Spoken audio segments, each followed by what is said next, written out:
Bonjour tout le monde et bienvenue sur la chaîne YouTube Mini PDLV. Aujourd'hui, j'ai le plaisir de vous présenter en exclusivité cette Renault 5 e-Tech électrique à l'échelle 1/18e. Ce n'est pas le prototype, c'est le modèle de série et celle-ci était à vendre en exclusivité au Mondial Automobile de Paris. Comme d'habitude, la présentation de cette miniature commence en musique. Go!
Je vous le disais en introduction, voici donc la nouvelle Renault 5 e-Tech électrique à l'échelle 1/18e.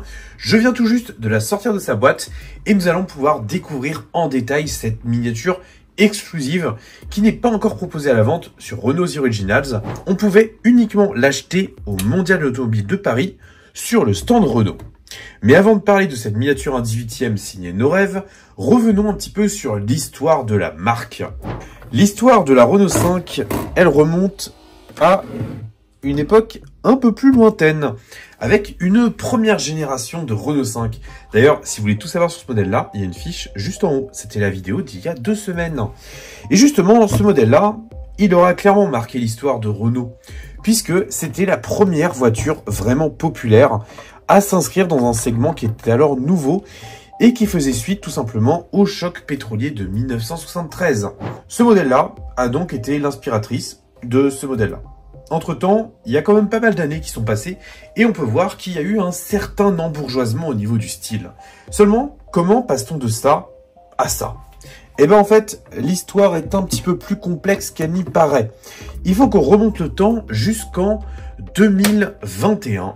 C'est à cette époque qu'il se passe la Renaulution. Luca De Meo décide, qui est alors le directeur général de Renault, décide de lancer un mouvement qui prend donc le nom de Renaulution et qui s'articule autour de 3 axes principaux. Le premier, c'est la résurrection. L'objectif est de rendre Renault plus compétitive. Le deuxième axe, c'est la rénovation. Ça vise avant tout à réduire les coûts pour générer davantage de profits et ainsi proposer de nouveaux investissements. Le troisième axe, c'est la révolution et c'est un axe qui est en train d'être mis en place depuis quelques mois et ça vise justement à renouveler la gamme. Et ce concept de Renaulution, il s'articule autour d'une énergie principale, l'électricité. D'ailleurs, lorsqu'il y a eu ce fameux discours sur la Renaulution, un modèle a été mis en avant, c'était le prototype de la Renault 5 e-Tech électrique. Il ressemblait à ça. Alors vous me direz, oui, ça ressemble beaucoup au modèle que je vous présente en ce moment même, seulement ce concept car, il était un petit peu plus abstrait. L'objectif, c'était de tâter le marché, mais également de proposer un signe fort. Parce que oui, cette Renault 5, c'est un modèle 100% électrique. Deuxième point, c'est un modèle qui s'inscrit dans un mouvement néo-rétro. C'est-à-dire, on fait un modèle neuf en s'inspirant de l'ancien. Seulement, le néo-rétro, c'est un exercice qui est un petit peu casse-gueule, puisque il ne suffit pas de reprendre les lignes de voitures anciennes et de les transposer sur un modèle neuf pour faire du néo-rétro. Pas du tout. Là, le principe du néo-rétro, c'est d'extraire des formes. Par exemple, la forme de ses phares ou encore la forme de la proue arrière. Parce que oui, comme on peut le voir, la proue est relativement similaire d'un modèle à un autre. Là, bien sûr, sur l'ancienne, on a un feu qui est relativement plus classique, assez rectangulaire, et on a un insert en plastique. Sur la nouvelle, on n'a pas exactement cette construction, pas du tout. on a en fait un bloc optique texturé avec des nervures. Et là, on comprend mieux le principe du néo-rétro. C'est-à-dire que on s'inspire de ce qui a été fait et on le transpose pour en faire quelque chose de tout neuf. Et là, on est sur un mouvement qui est beaucoup plus intéressant, puisque on s'inspire de l'ADN d'un modèle pour créer quelque chose de tout nouveau et qui réponde en plein dans les standards actuels. Alors bien sûr, certains diront que c'est un peu raté. Certains diront que oui, c'est pas vraiment le retour de la R5, là on est sur une voiture beaucoup plus moderne.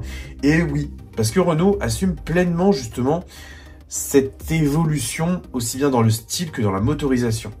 Parce que l'objectif de cette révolution, c'est aussi de créer un mouvement. Parce que ce modèle-là, c'est pas le seul modèle à s'inscrire dans ce mouvement-là. Luca De Meo, il avait également annoncé qu'il y aurait plusieurs modèles qui s'inscriraient dans cette philosophie. Et d'ailleurs, au Mondial de l'Automobile de Paris, on pouvait également y découvrir la nouvelle Renault 4 e-tech électrique, qui elle prend la forme d'un petit SUV et qui s'inspire clairement des codes de cette Renault 5. L'ensemble sera d'ailleurs complété par la Twingo, avec un revival de la première génération. Enfin bref, ça donne une gamme qui est assez intéressante. Et surtout, l'objectif de Renault, c'est véritablement de créer le coup de cœur, de créer l'émotion avec cette gamme électrique. Et je trouve que ça a clairement du sens. Alors bien sûr, il y aura plusieurs écoles. Il y en a qui vont adorer, et il y en a aussi qui vont détester. Parce que le principe de ressortir des modèles du passé en les modernisant, bah, ça plaît pas toujours. Parce que certains reprochent justement aux voitures électriques de trop ressembler aux voitures thermiques. Si on prend par exemple l'exemple de cette Peugeot 208, on voit bien que ce soit en essence, en diesel ou en électrique, on a quasiment le même style. Là, pour Renault, ils ont choisi de véritablement faire un modèle totalement à part dans la gamme. Et justement, je trouve que cette approche est assez intéressante. Parce qu'au final, ils arrivent à produire un modèle qui va déclencher un petit peu de nostalgie, tout en séduisant un public potentiellement très jeune, mais pas seulement. Bref, voilà un petit peu l'histoire de cette Renault 5 e-tech électrique, qui est une citadine d'un petit peu moins de 4 mètres de long, donc elle est un petit peu plus petite que la Clio. Elle se positionne en fait entre la Twingo et la Clio. C'est un segment mixte entre mini-citadine et citadine, et il est assez porteur. D'ailleurs, la demande est très forte dans ce domaine-là.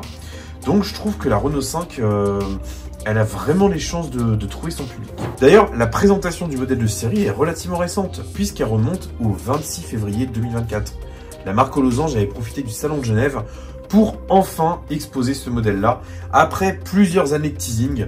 Bon, l'effet waouh, il a été un petit peu gommé, ça je suis bien d'accord avec vous, mais faut dire quand même ce qu'il en est, elle a quand même une sacrée gueule. D'ailleurs, sur PDLV, on vous en proposera bientôt l'essai. Il faut également savoir que la Renault 5, elle a un écho chez Alpine, qui va sortir l'Alpine A290, qui n'est autre qu'une Renault 5 préparée par Alpine. En électrique, oui. Côté châssis, la Renault 5 repose sur la plateforme Ampere Small, on peut la traduire comme ça. En fait, c'est simplement la plateforme précédente CMF BEV qui a été renommée pour l'occasion. C'est du marketing, mais il en faut de nos jours, c'est assez important. Bon, maintenant, il faut qu'on parle un petit peu de la miniature. En effet, comme je vous le disais tout à l'heure, ce modèle-là n'est pas proposé à la vente actuellement. En effet, elle fut réservée uniquement pour celles et ceux qui se sont rendus au Mondial de l'Automobile de Paris.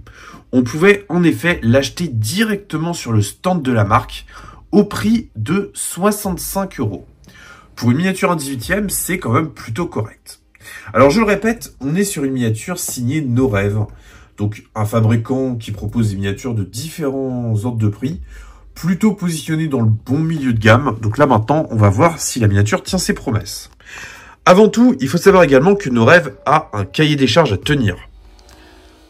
C'est-à-dire que les marques, les fabricants, donnent des instructions à Norève, ils donnent également un budget à tenir, et Norève doit produire une miniature qui tient compte de ça. Donc là, par exemple, pour ce modèle-là, on est sur un budget de 65 €. Il fallait donc que la miniature corresponde à ce budget-là. Ça implique forcément de ne pas avoir autant de parties ouvrantes que ce qu'on aimerait. Bon, voyons quand même si le compromis en vaut la peine. Alors, au niveau de la face avant, bon, les plaques d'immatriculation, vous avez l'habitude, vous avez une fiche en haut à droite si vous voulez en acheter. On les fait nous-mêmes. c'est quand même plutôt pas mal. Donc là, ce coup-ci, je le répète, on est sur la version 2 série. Alors forcément, c'est une voiture qui est un petit peu compliquée à retranscrire puisqu'elle a beaucoup de formes et de textures différentes. C'est notamment le cas des feux de jour qu'on a juste en bas, qui font également guise d'anti-brouillard et qui ont un motif à lamelles qui est plutôt joli. Les optiques situées juste au-dessus sont plutôt pas mal aussi. Donc là encore, on retrouve un gimmick propre à l'ancienne génération. On retrouve également un filet qui assure la liaison du capot et qui permet d'intégrer le nouveau logo de la marque. Oui, Renault a profité de la Renaulution pour inaugurer ce nouveau logo justement. Le bouclier avant est plutôt pas mal. La grille de calandre, enfin la grille de pare-choc, elle n'a pas une finition qui est incroyable. Mais vu qu'elle est assez basse, ça fait le travail. On a néanmoins les caméras et radars qui apparaissent. Donc ça, c'est quand même plutôt cool. Prenons un petit peu de hauteur et regardons les essuie-glaces qui sont assez classiques dans ce segment. Voilà, il y a trop rien de spécial à en dire. Ils ressortent peut-être un petit peu trop.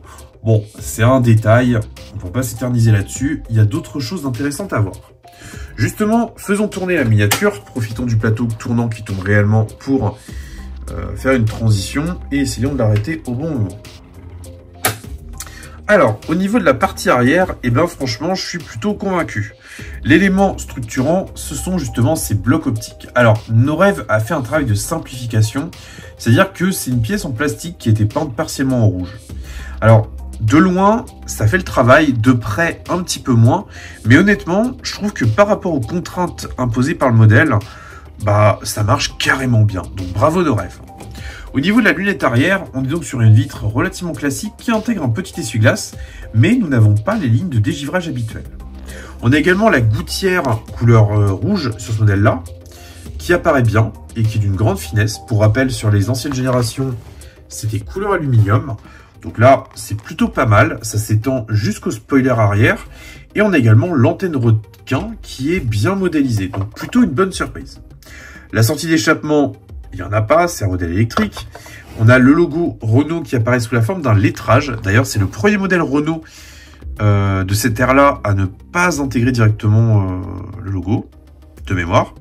Et le logo 5 stylisé qui apparaît sur le côté droit, plutôt finement. Bon, les ajustements sont relativement bons dans l'ensemble. Maintenant, passons du côté du profil. Nous sommes donc sur la finition Iconic 5, qui est la finition haute. Et honnêtement, elle est plutôt pas mal. On a des jantes alliage de 18 pouces, qui sont 2 séries sur cette finition. On remarquera également que l'on a la trappe de recharge qui est située juste là. Et qu'on a également un petit autocollant avec le fameux 5 qui apparaît. La ligne de caisse est parfaitement rapportée. Alors de nos jours, c'est difficile de foirer les lignes d'une miniature puisque le scan 3D est majoritairement utilisé. Donc au niveau de ce côté-là, c'est plutôt pas mal. Les poignées de porte sont également rapportées, ce qui autorise une bonne finesse. Vraiment, c'est plutôt cool. On distingue assez peu le système de freinage, mais on en reparlera tout à l'heure en regardant le châssis. Mais globalement, voilà, c'est une miniature qui présente plutôt pas mal. En vrai, j'aime bien. Maintenant, regardons le châssis. Est-ce que je vais pouvoir rendre la miniature du bon côté? Non, bien sûr. Bon, un châssis assez simple avec des pneus en caoutchouc. Le système de freinage, eh ben, on le distingue assez nettement. Donc on est sur des disques où les étriers ont été moulés dessus.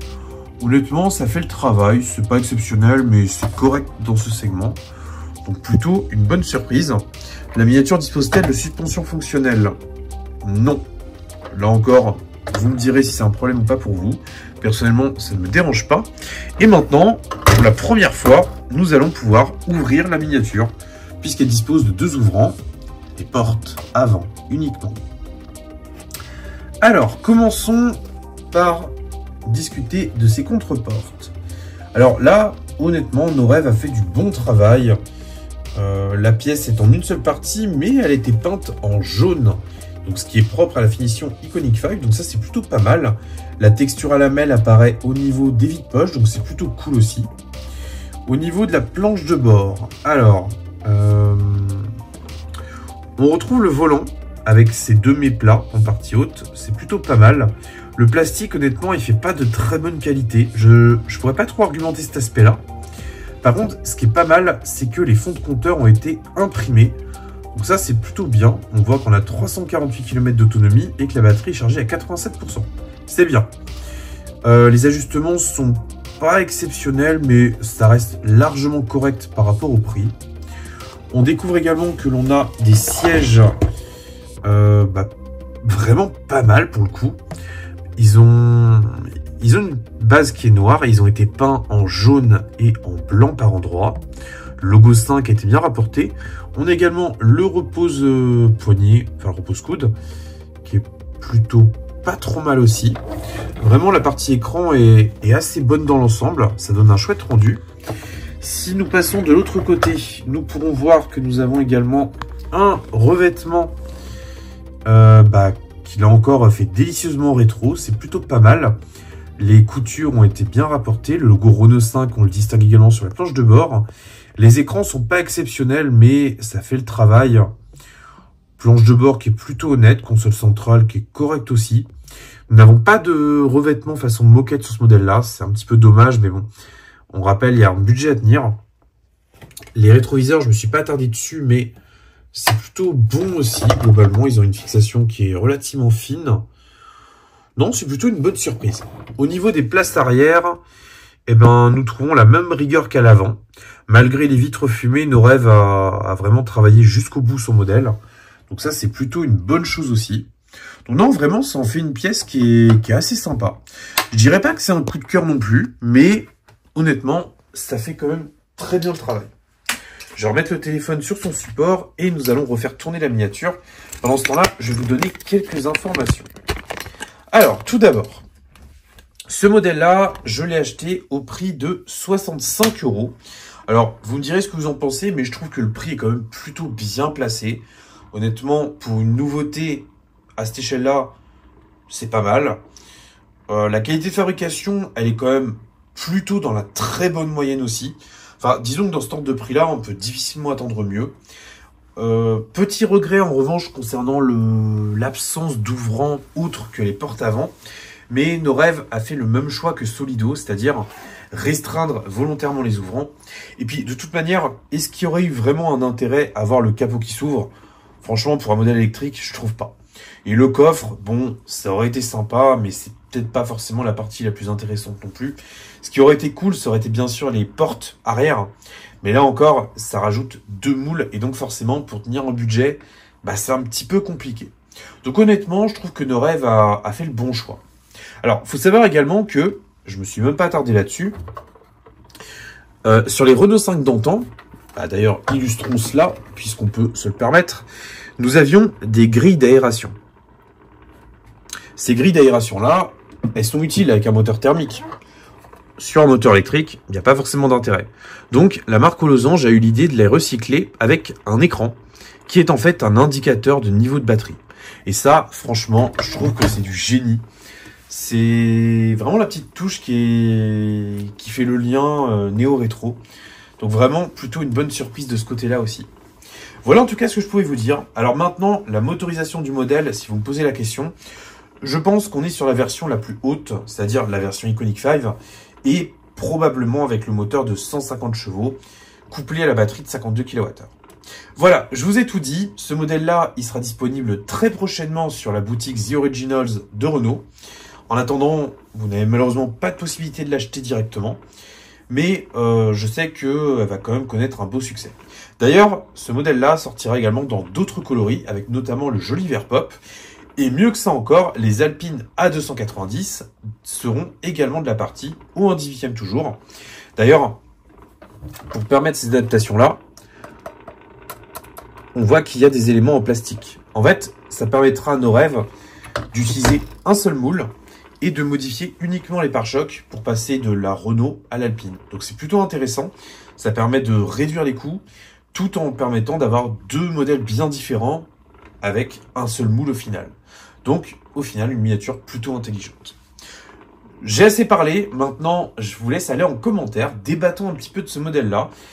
Qu'est-ce que vous en pensez? Est-ce que vous regrettez de ne pas l'avoir acheté? Dans tous les cas, je vous le redis, elle sort bientôt, donc pas de panique. Moi, je vous retrouve dimanche prochain pour une nouvelle revue de modèles. On va rester sur des modèles un peu sportifs, parce que ça fait un petit bout de temps. Mais ce coup-ci, 100% thermique. Allez, prenez soin de vous et de votre famille, conduisez pas comme des pirates sur ton ville. Salut!